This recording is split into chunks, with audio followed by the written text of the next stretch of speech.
Es momento de conversar con la doctora Jessica Clavijo, y es la directora nacional de Fiscalización y Procesos Electorales del Jurado Nacional de Elecciones. Con ella vamos a hablar sobre el formato único de declaración jurada de hoja de vida de candidatos para las elecciones generales del 2021. ¿Cómo está, doctora? Muy buenos días, bienvenida.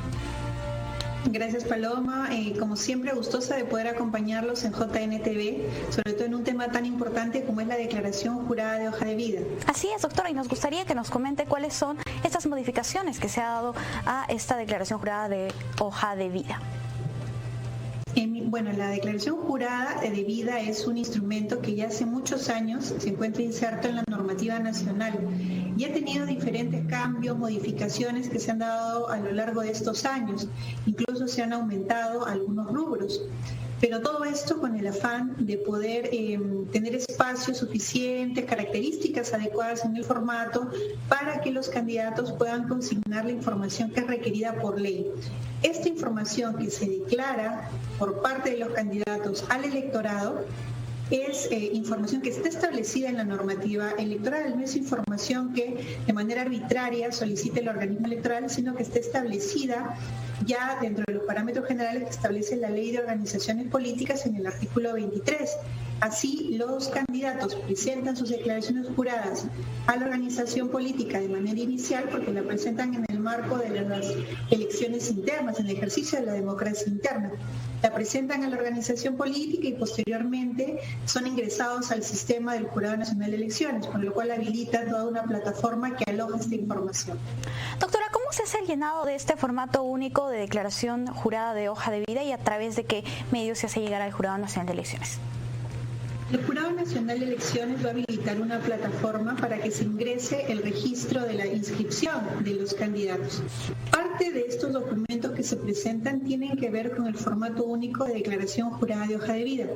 Para esto ya el organismo electoral ha aprobado la resolución 310-2020-JNE, que justamente establece ya esta última versión del formato de declaración jurada de vida. Y no sé si te gustaría que podamos ir viendo cada uno de los rubros. Claro que sí, doctora, vamos a revisarlo, ya lo tenemos en pantalla en este momento y vamos a ver punto por punto. El primer punto son los datos personales de los candidatos. Así es, en el primer rubro, que es de datos personales, lo que se debe informar aquí es los datos o las generales de ley que tiene cada uno de los ciudadanos, por ejemplo el DNI, apellido paterno, materno, nombre, sexo, el lugar de nacimiento, el lugar de domicilio, además también detalles de su postulación, como son la organización política por la que postula, el cargo al que postula y la circunscripción según el cargo que postula, la región, distrito, provincia. Claro, esta hoja de vida está diseñada para que pueda ser utilizada en los diferentes procesos electorales. Claro que sí.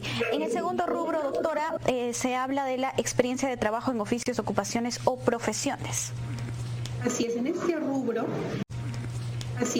rubro lo que se debe consignar es la información del candidato, pero de los últimos 10 años. Podría incorporar mayor información, pero lo que exige el formato es que se ingrese información de los últimos 10 años en hasta un máximo de 5 registros, ¿no? Esta información siempre se ha consignado, es decir, establecía un margen para poder ser declarada, y lo que podemos nosotros hacer es inicialmente tener mucho cuidado con este enunciado. Dice, ¿tengo información por declarar? Sí o no. Si tengo o no tengo. Cuando yo marco no tengo es porque no es que esté omitiendo información, lo que estoy haciendo es ya declarando que no hay ninguna información que deba declarar al organismo electoral. Eso implica ya una acción, el establecer que no hay información por declarar, lo cual podría ser una falsedad si realmente hay datos que debieran consignarse. Si ya marco la opción sí tengo, es que se activan los recuadros que se encuentran más abajo, que tienen relación con el nombre del centro o la institución o la entidad en la cual he prestado servicios, el oficio, ocupación, profesión, el rubro de la empresa, la dirección y desde qué año hasta qué año es que presté servicios, así como el detalle de dónde se encuentra ubicada, país, departamento, provincia y distrito. Doctora, en caso el candidato tenga que registrar más de 3 o 4 experiencias laborales, ¿qué es lo que tendría que hacer? El formato le va a ir permitiendo ir activando la cantidad de recuadros que requiera para poder registrar la información. Perfecto. Respecto a la formación académica. El tercer rubro, que se refiere a formación académica, lo que permite es que nosotros registremos la educación básica regular, estudios no universitarios, estudios universitarios y estudios de posgrado. Recuerden que también tiene la alternativa del sí tengo o no tengo información por declarar. Mucho cuidado con eso. Al momento que uno coloca que sí tiene información por declarar, se activan justamente los recuadros, en el cual de manera muy sencilla, en el primer punto de educación básica regular, marcaré si cuento con ellos y si han sido concluidos, ¿no? Si han sido o no concluidos. Respecto a los estudios no universitarios, es importante señalar de que se debe precisar todo el detalle, ¿no? Por ejemplo, el nombre del centro de estudios, la carrera o el título, ¿no? Si han sido concluidos o no. Y en este rubro, como el de estudios universitarios o de posgrado, se ha incluido un espacio que dice comentario, que podría ser un espacio utilizado por el candidato para hacer alguna precisión que requiera respecto justamente a su formación académica. Listo. En el rubro número 4, la trayectoria partidaria y o política del dirigente. Así es, en el rubro 4 tenemos la trayectoria partidaria o política del dirigente, en la cual lo que debe declarar es si tiene o ha tenido cargos partidarios, ¿no? El nombre del cargo, la organización política, el periodo, porque nos da un margen desde hasta para poder consignar justamente esta información. Si de repente necesito poner en algún comentario, también el formato me lo va a permitir, ¿no? Algunas veces los candidatos indican de que si hay algún error en la hoja de vida, sea debido a que el formato no permitía hacer algunas precisiones. Hoy por hoy el formato tiene ese espacio de Esta poner es una novedad, en todo caso, para estas elecciones generales. Sí, es una novedad, porque lo importante es que tengan todas las facilidades para poder dar información relevante y no incurrir en imprecisiones, teniendo en cuenta que además el consignar información falsa, omitir información en algunos rubros puede acarrear una sanción muy drástica, como es la exclusión de candidatos. Efectivamente. En el punto 5, doctora. En el punto 5 es un rubro que está muy relacionado al anterior. Tiene que ver con las renuncias efectuadas a otros partidos, movimientos regionales, ¿no es así? Y nosotros debemos declarar aquí en qué organización política yo milité, fui afiliado y a la cual yo he renunciado. Entonces debo colocar la organización política, cuándo se efectuó la renuncia, y pueden precisar algún comentario de estimarlo pertinente. Respecto a la relación de sentencias que está en el rubro número 6, doctora, ¿cuáles son las precisiones que se tienen que hacer? Así es, en el caso del rubro 6 y además en el 7, porque ambos tienen que ver con sentencias, no han habido mayores cambios en relación al formato que se utilizó en las elecciones congresales.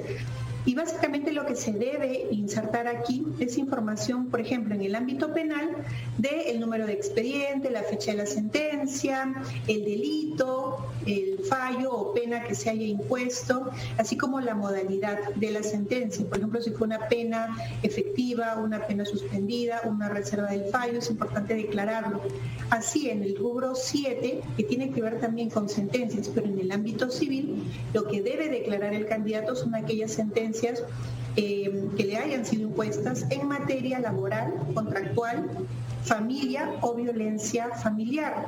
Esta información es importante que la consignen, porque el organismo electoral hace el cruce respectivo con el Poder Judicial, con el Registro Nacional de Condenas para el ámbito penal y también con las Cortes Superiores de Justicia en cada circunscripción, a efectos de que los jurados electorales especiales que hacen la verificación de esta información puedan tener de primera fuente la versión actualizada de cuál es la situación jurídica de cada uno de los candidatos. Entonces es muy importante que esta información se encuentre fidedigna, que sea certera, porque además la población requiere conocer cuál es el perfil del candidato, y un elemento considero yo importante es saber cuál ha sido su comportamiento en sociedad, ¿no? Tener presente cuál es la información sobre sanciones que haya impuesto el Poder Judicial, sea en el ámbito penal o también en el ámbito civil.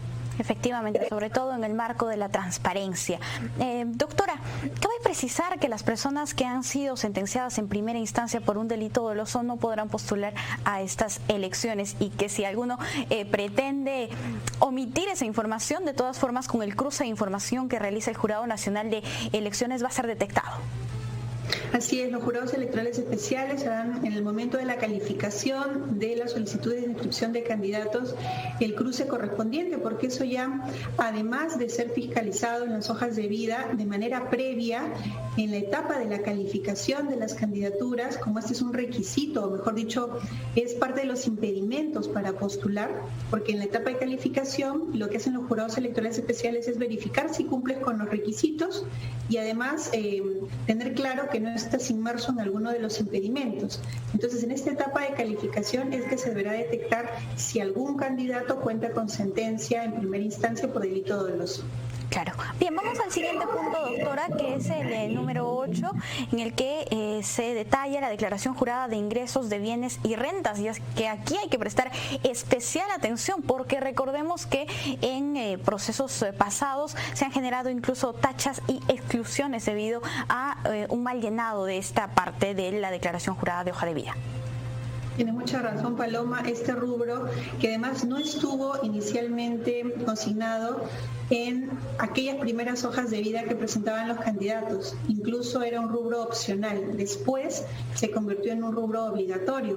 Hoy en día lo es. Y es así que lo que debe consignar el candidato en el rubro 8 es información de ingresos, bienes, rentas, y consignando información del último año, ¿no? Del año anterior, es lo que establece el formato. Debe declarar, por ejemplo, su remuneración bruta anual, su renta bruta anual, ingresos que tenga el candidato y precisar de qué sector, si es sector público o privado, y consignar los totalizados. Asimismo, respecto a bienes inmuebles, declarar el tipo de bien, dónde se encuentra ubicado, es decir, la dirección, el valor del bien, ¿no es cierto? Y también este espacio está siendo modificado al incorporarle la opción de comentarios. Si hubiera algún comentario que sea respecto a la situación jurídica, las características de los bienes, es importante que los candidatos tengan presente que podrían hacer cualquier tipo de comentario, atingencia, información adicional, completarla también en este espacio de comentarios que tiene ahora el formato de la declaración jurada de vida. Doctora, en el punto número 9 se habla sobre la información adicional, que es un punto opcional para llenar. Si podemos hablar de ejemplos que tendrían que colocar en este punto. Respecto a los rubros anteriores o información de quizás de repente otros espacios de su desempeño en sociedad que quisiera precisar ahí, ¿no? Muchas veces, por ejemplo, quieren declarar que han sido presidentes de alguna asociación de vaso de leche, por ejemplo, presidentas, o que han tenido alguna actividad quizás política o en organizaciones que no han tenido un registro en el ROC, ¿no? En el Registro de Acciones Políticas del Jurado Nacional de Elecciones, pero han tenido cierta actividad política y desean precisarlo. Es decir, es información adicional, complementaria, que si bien es cierto puede tener relación con los rubros anteriores, también puede ser un dato relevante que el candidato quisiera incorporar en este espacio para brindarlo a la ciudadanía, ¿no? Ahora, tener en cuenta definitivamente que la información que se declara en la hoja de vida debe ser veraz. Esa es la característica, que aquellos espacios que nos brinda el formato para completar información debe tener el mismo principio como base, ¿no? Que haya transparencia y que haya sobre todo veracidad en todo aquello que se declara. Esta declaración jurada de vida será ingresada en un sistema y se requerirá la firma digital para estos documentos. Doctora, brevemente para finalizar con la entrevista, si podría comentarnos qué es lo que puede ocurrir con un candidato que miente o no declara información veraz dentro de esta declaración jurada de hoja de vida.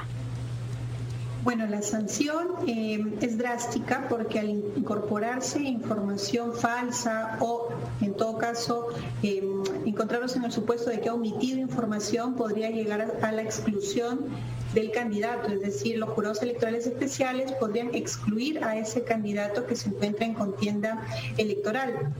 Esto no afectaría a la lista porque irían las listas incompletas, ¿no? Si esta lista ya ha sido admitida. pero es importante recordar que la labor que hacen los jurados electorales especiales está orientada a poder asegurar que la ciudadanía pueda revisar las hojas de vida para que haya información veraz que es proporcionada al ciudadano. Finalmente, este es un formato que se presenta a la administración electoral, pero es información que es replicada a la población, al electorado, que necesita tener, además de un voto informado, un voto meditado hacia las elecciones del bicentenario de nuestro país. Es ahí donde radica la importancia. Doctora, muchísimas gracias por acompañarnos en esta jornada de JNI Noticias. Gracias a ustedes, hasta pronto. Bien amigos, vamos a hacer una brevísima pausa, volvemos con más.